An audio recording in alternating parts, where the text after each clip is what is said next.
بص، هي ميكانيكا الكم بدأت بفكرة بسيطة وصغيرة، ولكن الفكرة الصغيرة دي بدأت تكبر، وأقل استنتاج من الاستنتاجات دي إن الكون كله عبارة عن وهم. من بعد ما ماكسويل وهيرتز اكتشفوا إن الضوء عبارة عن الكترومagnetic ويفز، وإن الضوء بس بيطلع عن طريق اهتزاز الشحنات، بدأت الخناقة بتاعت المصباح الكهربي ما بين أديسون تسلا، ونستخدم التيار المستمر زي ما كان بيقول اديسون، ولا نستخدم التيار المتردد زي ما كان بيقول تسلا. وكانت نتيجه من نتائج الخناقه دي هو المصباح الكهربي، اللي هو بالمناسبه مش اديسون اللي عمله، اديسون ده كان حرامي. بص، هو المصباح اللي اتعمل وقتها كانت فكرة عمله ان الفتيلة بتاعت المصباح ده بتسخن، ولما بتسخن بتنور. رغم انها حاجة بسيطة الا انها سابت وراها اسئلة كتير جدا كانت محيرة وقتها، زي ان ليه الاجسام لما بتسخن بتطلع ضوء. مش بس كده، كمان لما بنزود او بنقلل الحرارة بيبدأ الضوء لونه يتغير، واننا لما نزود درجة الحرارة شدة الاشعاع بتزيد، ولما بنقلل درجة الحرارة شدة الاشعاع بتقل. والثلاث اسئلة دول محاولة الاجابة عليهم ده كان هيخلينا نفهم اكتر طبيعة المادة اللي ما كانتش وقتها معروفة. بس انا في الاول عايز اقول لك حاجة. بص، اللي بيميز كل لون عن التاني هو مش عينك، هو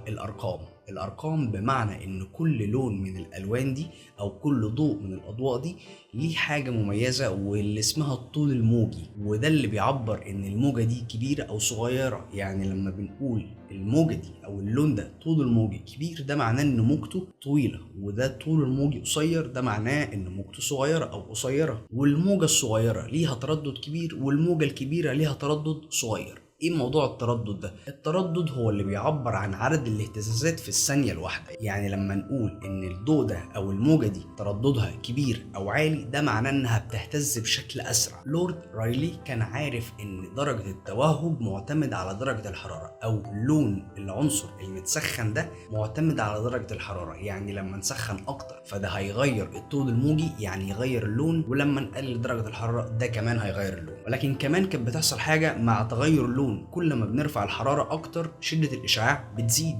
فكده بيحصل حاجتين مع زيادة درجة الحرارة. الحاجة الاولى هو تغير اللون او تغير الضوء، والحاجة التانية هو زيادة شدة الاشعاع، يعني بينور اكتر. واول محاولات في تفسير شدة الاضاءة كانت على ايد العالم بولتزمان جه قال ان شدة الاضاءة بتتناسب طرديا مع الأس الرابع لدرجة الحرارة. فده معناه ان انا لو زودت درجة الحرارة بس للضعف، شدة الإضاءة هتزيد 16 مرة. طب ده بالنسبة للإضاءة. بالنسبة بقى للألوان اللي بتتغير، اللي عمل العلاقة بتاعتها هو العالم فين، واللي اسمه النهاردة قانون فين، واللي بيقول إن الطول الموجي بيتناسب عكسيا مع درجة الحرارة. يعني هنزود الحرارة فده هيقلل لنا الطول الموجي، والطول الموجي قل أو زاد ده هيغير اللون، لأن زي ما اتفقنا اللي بيغير اللون هو الطول الموجي. وممكن يكون الطول الموجي بتاع الموجة دي أنت مش شايف، زي ما قلنا المرة اللي فاتت إن مش كل الأضواء إحنا نقدر نشوفها، وإننا لما بنقول ضوء مرئي فاحنا بنخص حته معينه اللي بتبدا من الاحمر وبتنتهي بالبنفسجي،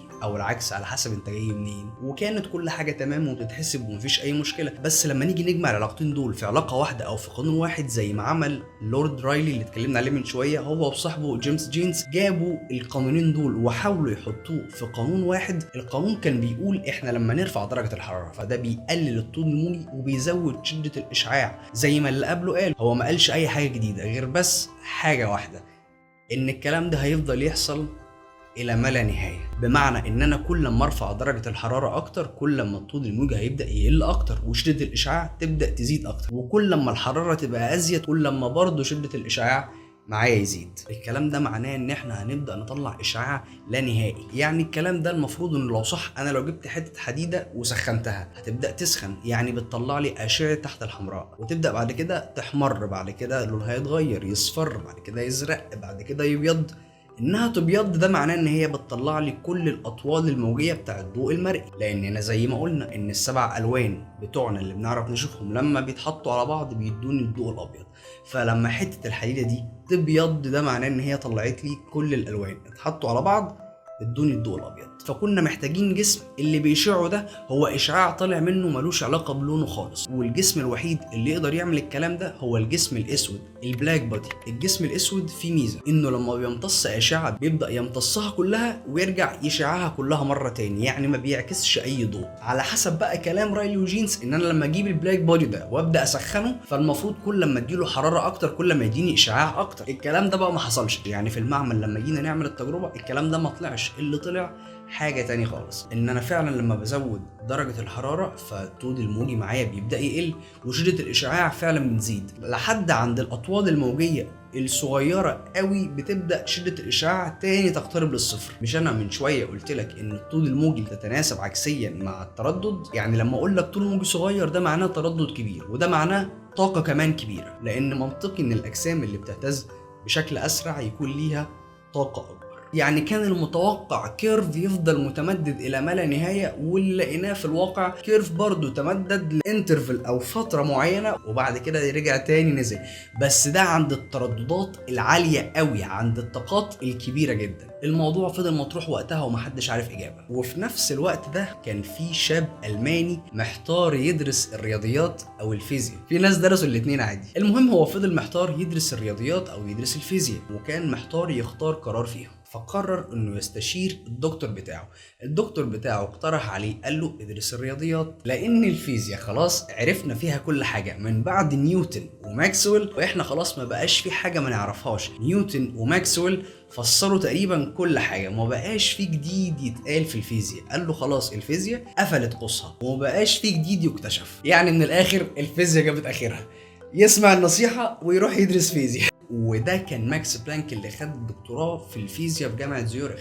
يسمع بقى عن الكلام ده ويقول لهم بصوا يا رجالة، مشكلتكم دي كلها تتحل بحاجة واحدة بس. لو افترضنا ان الطاقة بتتجزأ، وان الطاقة مش عبارة عن حاجة متصلة، لا هي حاجة منفصلة، وان الطاقة بتدخل او تخرج على هيئة دفعات، انا هسميها كمات، واللي معناها كوانتا وجمعها كوانتم فيزيكس. هي هنا البداية بقى. يعني المشكلة عادي هتتحل، انتوا بس تنازلوا عن المبدأ بتاعكم اللي بيقول ان الطاقة عبارة عن حاجة متصلة، وانا بقول لكم هي هتتحل لو بس قلنا انها حاجة منفصلة، وانها بتخرج على هيئة دفعات او حتت صغيرة اللي قلنا عليها دي كمات او كوانتم. والمفروض بلانك بالفرض اللي قاله ده يكون عنده تفسير ليه ده بيحصل. بص تتخيل ان احنا جينا وسخنا الجسم الاسود ده، المفروض سخناه يعني ادينا له حرارة او ادينا له طاقة. نفترض ان كمية الطاقة دي هي ب100، واني علشان اخرج كمية من الاشعة تحت الحمراء انا محتاج 1،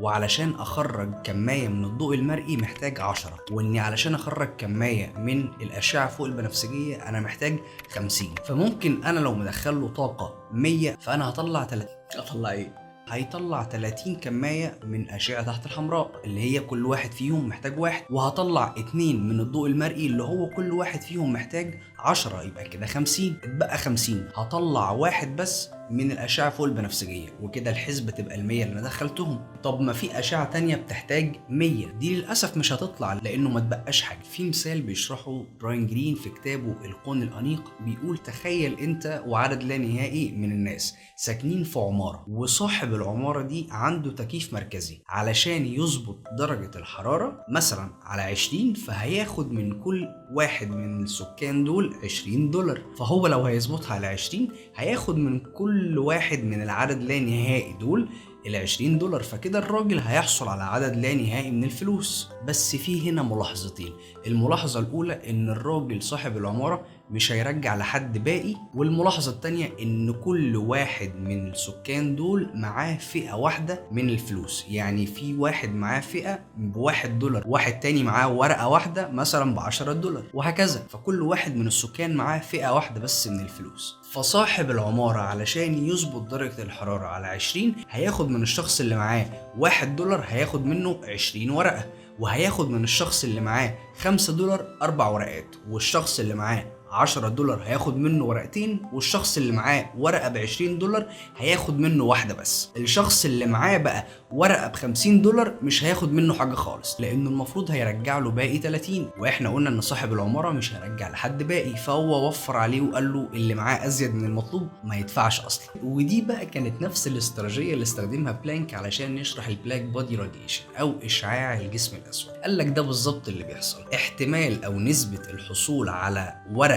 واحدة من أم 50 ده احتمال ضعيف جدا، أو هو أساسا مش هيحصل. كمان هو قال نفس الكلام، قال الحصول او احتمال ان يخرج كمايه من منطقه اليو في او من اشعه فوق البنفسجيه، فده احتمال ضعيف جدا. اغلب الكمات هتخرج من الاي ار وبعد كده هيخرج شويه في الضوء المرئي، ممكن يخرج 1 أو 2 او عدد ضئيل جدا من اليو في. طب انا عايز اخرج يو في اكتر، يبقى محتاج ازود درجه الحراره، ده هيزود احتمال برضه خروج يو في اكتر، ولكنه مش هيوصل الى ما لا نهايه لانه هيعدي على كل دول. فهو عقبال ما يوصل هناك مش هيكون معاه باقي يدفع بيه اليو في. يعني من الاخر اليو في الكميه بتاعته تقيله وغاليه ومش سهل تطلع بسهوله، يعني تقيله كده وراسيه. طب ايه علاقه ده بشده الاشعاع؟ ما هو شده الاشعاع معتمد على عدد الكمات، كمات اكتر ده معناه شده اشعاع عاليه او قويه، كمات اقل ده معناه اشعاع ضعيف او خفيف. طب ده بالنسبه لشده الاشعاع. بالنسبه بقى للطاقه، بلانك قال ان الطاقه بتاعه الاشعاع معتمده على تردده، وان طاقته بتساوي ثابت في تردده، وعمل العلاقه دي. وعايز اقول لك ان الثابت اللي في المعادله ده اسمه ثابت بلانك، وانه واحد من اهم او هو حجر الاساس بتاع ميكانيكا الكم زي ما هنعرف المرات الجايه. وكمان بعيدا عن ميكانيكا الكم هو احد اهم الثوابت في الفيزياء كلها. الثابت ده معتمد عليه حاجات كتير جدا. خليني اقول لك انه لو زاد او قل بشكل صغير جدا، يعني مثلا لو ثابت بلانك ده لو كان زياده بنسبه 1% كان ممكن يكون الشمس بتاعتنا دي كلها مش موجوده، وبالتالي مفيش كوكب ارض، وبالتالي مفيش حضرتك. وبالرغم من اللي عمله بلانك ده كان قوي، الا انه برضه ما فسرش ليه الطاقه بتخرج في شكل حتت او ليه الطاقه بتخرج متقطعه. وبلانك كان شايف انه اللي عمله ده عباره عن ماثماتيكال تريك او خدعه او حيله رياضيه علشان تتماشى مع المشاهده والتجارب اللي حصلت. وفضل الفرض قائم ومحدش معبره. ده غير ان بلانك الناس بتوع الفيزياء فشخوه لانه حرفيا جه دمر لهم كل حاجه كانوا معتقدينها. كي بلانك حاول يهز الثوابت بتاعتهم، لانه واحد من الثوابت دي ان الطاقه عباره عن طيف متصل، فانت ما تجيش تقطعها. طب ايه اللي بلانك كان محتاجه علشان يثبت صحه كلامه او يثبت ان الفرض اللي قاله ده هو متماشي، وهو اللي بيفسر ان الكلام ده سببه انه يستخدم الفرض بتاعه ده في حل الغاز تانية. لو خدت الفرض بتاعك اللي حليت بيه مشكله البلاك بودي راديشن او اشعاع الجسم الاسود وخدته وحليت بيه الغاز تانية وطلع الحل منطقي والمعادلات تمام، اذا وقتها ممكن نتكلم. لكن ما تجيش تقول ان الطاقه بتتقطع عشان التكييف ما اتظبطش كويس، عيب يلا. فده اللي كان بلانك محتاجه، انه ياخد الفرض بتاعه ده ويروح يفسر له كده كام حاجه كمان بنفس الفرض ده. طلع الكلام صح يبقى انت يا باشا صح واحنا حقك علينا يعني. للاسف بلانك انعزل زيه زي اي حد بيتفشخ في المجتمع العلمي، محدش شافه بعد كده غير لما خد نوبل على الكلام ده. طب خد نوبل ازاي؟ ده الناس لسه بتشتمه ومهزقاه لحد بقى ما جه اينشتاين وسمع بالفرض بتاع بلانك ده وخد الفرض بتاع بلانك ده وفسر بيه لغز كان قائم وقتها بالفرض بتاع بلانك، وكانه احيا بلانك من جديد. وهيجي بور برضو يسمع الفرض بتاع بلانك وياخده ويفسر بيه لغز تاني. ومن بعد اللغز بتاع اينشتاين وبور والخناقه اللي هتحصل بينهم هتبدا افكار ميكانيكا الكم اللي تجننك تبدا تشتغل، اللي هو اقل واحد فيهم يقول لك مثلا ان الكون ده عباره عن احتمال. طب ايه اللغز بقى اللي اينشتاين هيجي يحله وايه اللغز اللي هيجي بور يحله؟ ده بقى اللي هنعرفه بس المره الجايه. وبس يعني، سلام.